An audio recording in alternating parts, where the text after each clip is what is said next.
Last week, Lady Luck and the competition kicked up on Chris Borch, putting his chances for victory up in smoke. Taking advantage, Adam McGill romping to his first victory of the year. The battle for the win is wide open this weekend. Racer TV is next.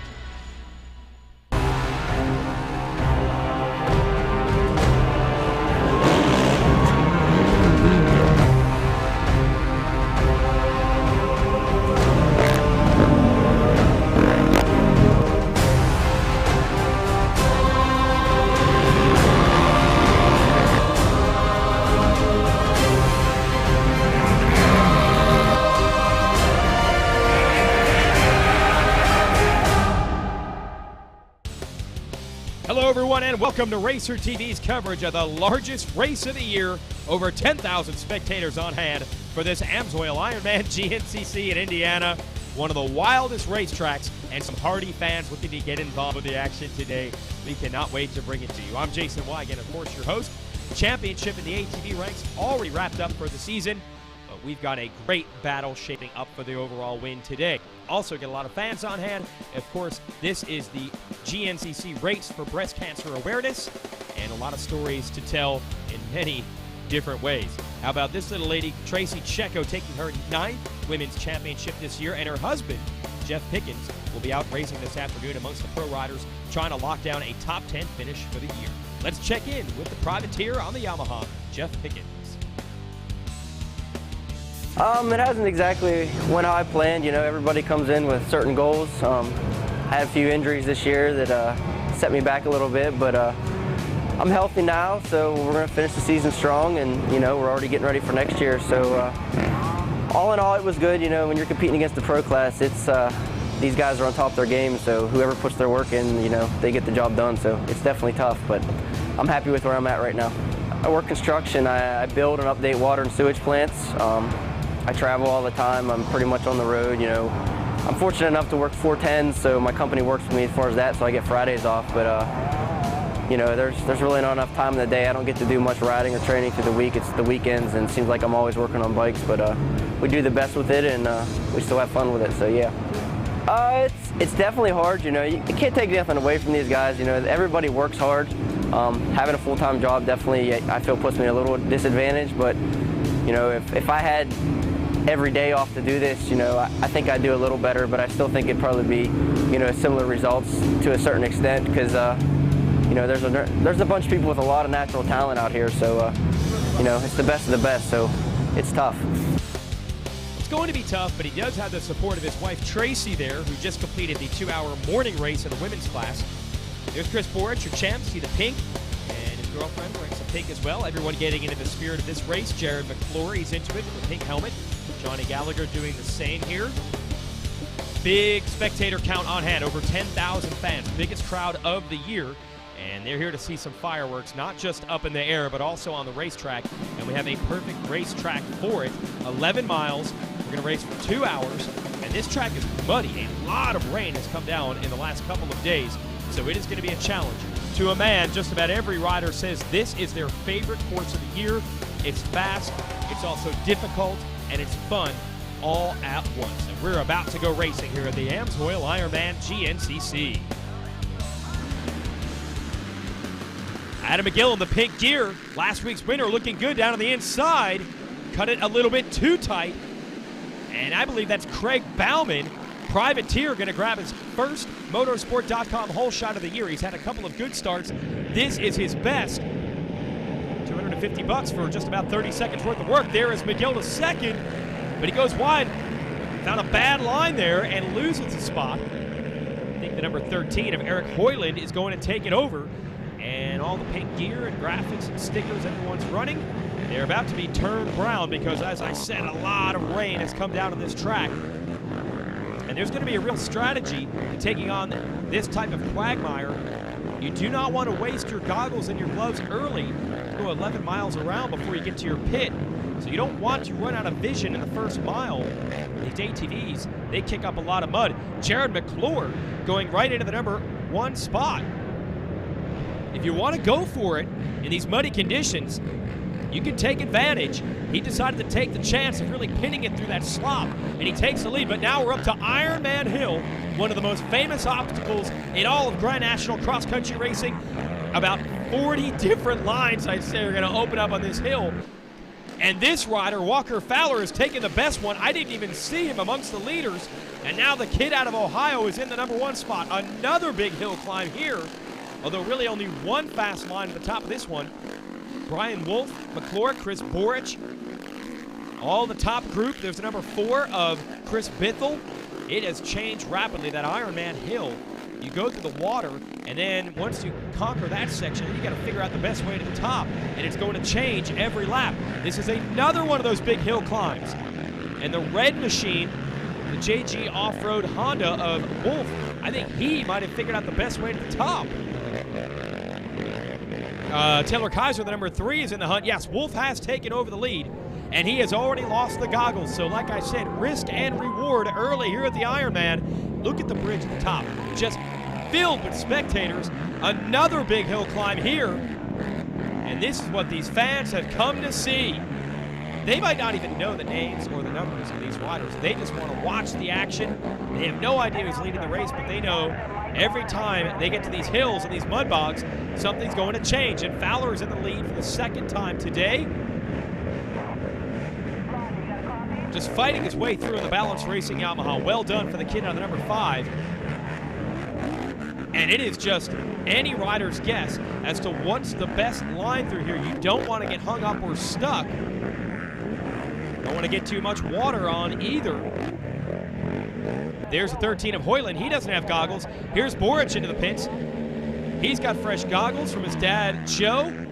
They offered him some paper towels to put on the bars and wipe off the grips. He didn't need it. Taylor Kaiser in and out of the pits. This is getting crazy at the Ironman. Stay with us.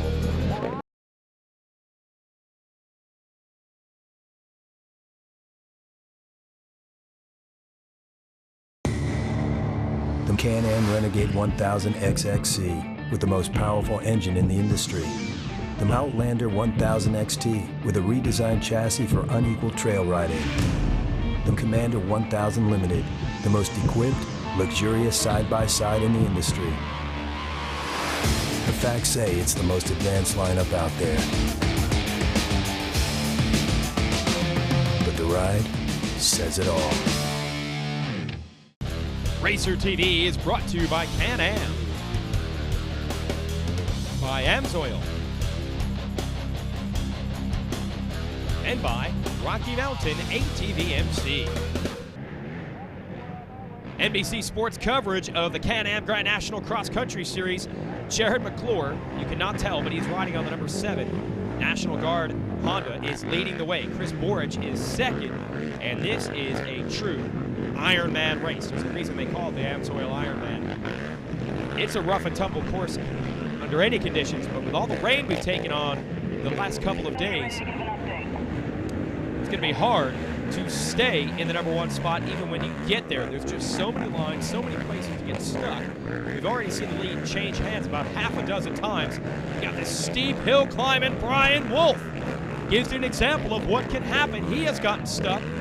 That was the short way around. He didn't have to hang that left midway up the hill.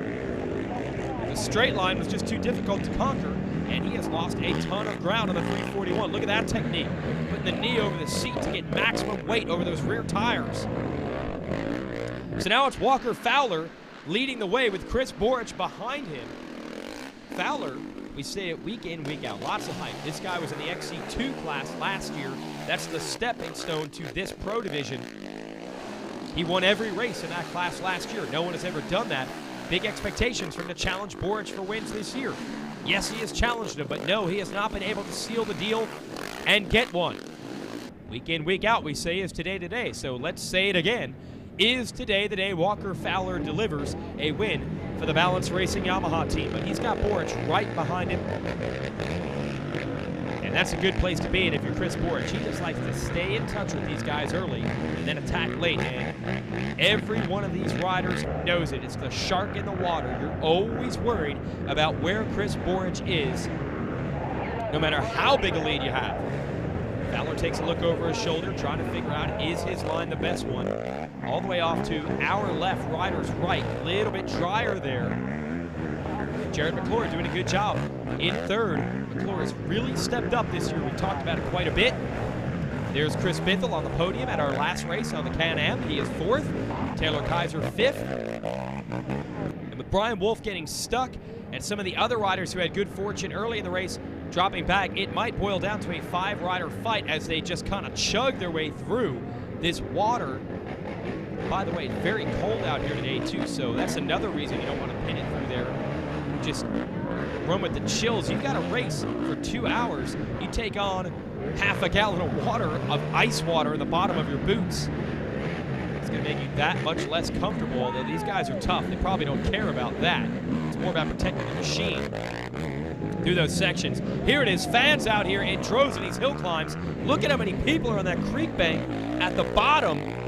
They want to see some action. If you're Chris Borich, you're trying to minimize that kind of drama. Now he's in the pits, taking on fuel. Let's see what the number 7 of McClure does. Yeah, he will take on gas as well. Borich is already out. No, that's Bithell, and Bithell time and time again gets great gas mileage and is able to skip the pits. And this has become a game of you first, no, you first, between Borich and McClure. There goes Kaiser, and Fowler is still in the pits. Not sure what's happening there in a long pit stop. So the kid who has led this race a couple of times today, he's got some catching up to do. Stay with us. When it's time to get ready to ride and you need gear, it's time to go to RockyMountainATV.com. With the largest selection of ATV parts, apparel, and accessories, we have what you need at deep discounts. We have a huge state-of-the-art facility that ensures your order ships out quickly with accuracy that's second to none. Most items ship free and arrive at your door in 3 days or less. Visit our industry-leading website, RockyMountainATV.com today for the best prices, quickest shipping, online support, and largest in-stock selection around. RockyMountainATV.com. Get ready. Racer TV is brought to you by Can-Am, by Amsoil, and by Rocky Mountain ATV MC. Give you the highlights of our Can-Am morning race. We'll start out with the women's class. We talked to you about it at the top of the show. Tracy Checo, now 9 women's class championships, going to run that pink number 1 plate today and trying to take the win. Running Pickens on the back of the jersey today for a new last name, married to our pro racer Jeff Pickens over the summer.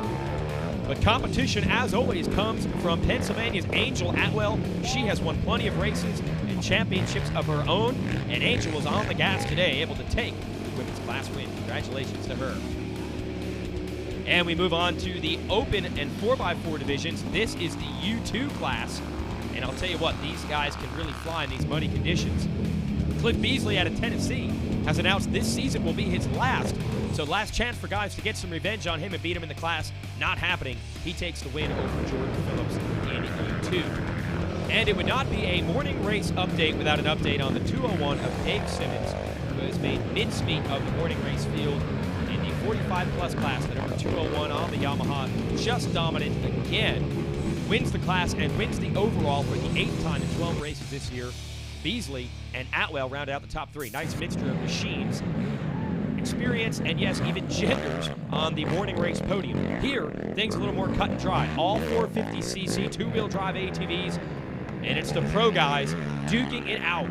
Chris Bithell, aided by a good pit strategy, is in the lead. Chris Borich and Jarrod McClure are second and third, and they have a nice lead over everyone else. And now Borich has taken the lead from Bithell. Bithell just entering the water in second. I believe we'll have to stop in the pits for fuel the next time around. Borich and McClure already did. So the strategy for Bithell would have been to try to open up as big a lead as possible. He was doing it, but he must have made a mistake, and that has allowed Borich to take the lead. Now we're headed to some of those big hill climbs. See those pink t-shirts of the Borich Bandits. He's got a lot of fans out here. The 4-time series champ to the top of the hill. No worries, mate. Second place, Bithell. Third place, McClure. Up to the top. And what was once a 5-rider pack might be a 3-rider duel now. I don't see Fowler or Kaiser on the Yamahas in the hunt at the moment. But we know on a track this muddy, with ruts this deep, it could change quickly. It's a fan wearing a pink referee shirt. Couldn't really decide which look he was going to go for, the pink thing or the ref thing. A little bit of both. Now, Chris Borich usually waits until late to get the lead, but one of the few times we've ever seen him just check out on the field was at this race. Later in the season, I think when he has the title, he says, you know what, I don't have anything to lose, I'm going to go for it. His good buddy Bithell sticking with him right now, and they've opened it up a bit on McClure. So has the field of contenders gone from 5 to 3 to 2. And remember, Bithell has to pit. No, wait a minute. One of the Yamahas, I think that is Kaiser, makes a run for it and is suddenly in the lead. At one point, he had just closed in front of McClure here. Hard to keep up. McClure is in second, so apparently Bithell and Borich ran into trouble, and this is Fowler up to third.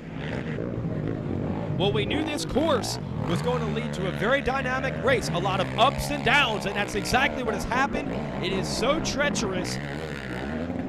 But I don't think these boys get frustrated. It's really fun, actually, to race a track like this. I mean, wouldn't you like to hit a hill climb like this wide open and see if you can get to the top? Borich has some ground to make up now. He was in the lead. It looked like everything was under his control. Fowler is now taking the lead from his teammate Kaiser. Probably about the fourth time Fowler has had the lead in this one. And he is being very calculating with it. As we go into the last lap, a couple of looks over his shoulder. How big is the lead? And he knows exactly what happened to Bithell and Borich could happen to him with a lap to go. Can the kid hang on for his first win of the year? Stay with us. Any engine. Any season. At home. At the track. Or on the trail. Amsoil, the first in synthetics. Racer TD is brought to you by Can-Am,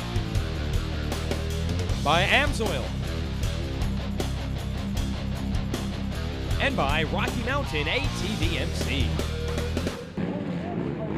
Big battle on our hands here at the Ironman GNCC, brought to you by Amsoil. Walker Fowler, who was outside the top 5 at one point in this race, is in the lead in the last lap with his Ballance Racing Yamaha teammate Taylor Kaiser second. Jarrod McClure is third. And these are riders in other classes, some of our amateur riders who are a lap down. Where is Chris Borich? There he is. And there is Chris Bithell. And the word is, those two both got stuck on a hill climb. We knew that would be a factor. Now, normally Fowler would be going nuts to get around these lap riders, but I think he knows today it's not going to come down to that. It's going to come down to who doesn't get stuck in the mud and who doesn't get stuck on the hill climbs. Losing a second or two to a lap rider, you could lose a minute on one of these hills. And here he is attacking, trying to get to the top of that hill. Here's his teammate Taylor Kaiser in second. He's going to go all the way to the right. There's McClure right behind him, second, third, and fourth now. Borich all in contention. Oh, Kaiser on the upper right has gotten stuck. That is Kaiser stuck. McClure all the way to the left, and Borich as well. They're both going to get around him. Kaiser has just gotten himself unstuck, but he's just lost 2 positions. And it can change that quickly here at the Ironman. McClure on the number 7, and here's Borich. They're not out of this. One mistake like that from Fowler, and they're right there. Kaiser staying glued to them as well. There's Fowler staying on the gas. It's all about the momentum. Keep the machine moving in these muddy conditions. And now they're just ignorant of the mud. They do not care about getting splashed, trashing goggles or gloves. Now it's the last lap and everything is on the line. And one of the biggest races of the year. They all want to win it. Kaiser is in front of Borich again. Unbelievable the obstacles, literally and figuratively, these riders have had to overcome today. So far, Fowler has done it best, but he knows there's a lot of hazards here in the final lap. Here's another tough section, getting through this water, getting through this mud. There's big rocks down there. Listen to him just feathering the throttle and the clutch in this section, trying to keep the revs up, trying to control the power output with the clutch as much as the throttle. and everyone trying to stick to the creek bank. And they are close again. Oh, almost too close to the creek bank goes Boric, almost toppled over. But they're in striking distance. Another big hill coming up. If Fowler fouls it up there, they can get around him, but the kid is doing a good job. Just burying the throttle on that Yamaha 450. Kaiser back up to second. What a run for him. Boric and McClure are right there. Any one of these four riders can win it. And McClure's gotten stuck. Tires are just spinning. Must have caught a rock or a tree root, and now the fan's trying to pitch in. That dirt is like ice on those hill climbs, so a mistake on the hill has cost McClure. Past the halfway point in this last lap now. It's going to come down to who can minimize the mistakes. There's McClure trying to make up for what happened to him. And we check back in with Chris Bithell. He and Boric had gotten stuck early on this last lap. Boric able to recover. Bithell not quite as quickly. And here it is, out in the open stuff for the last time. No more hills or mud to deal with. Walker Fowler. A lot of people thought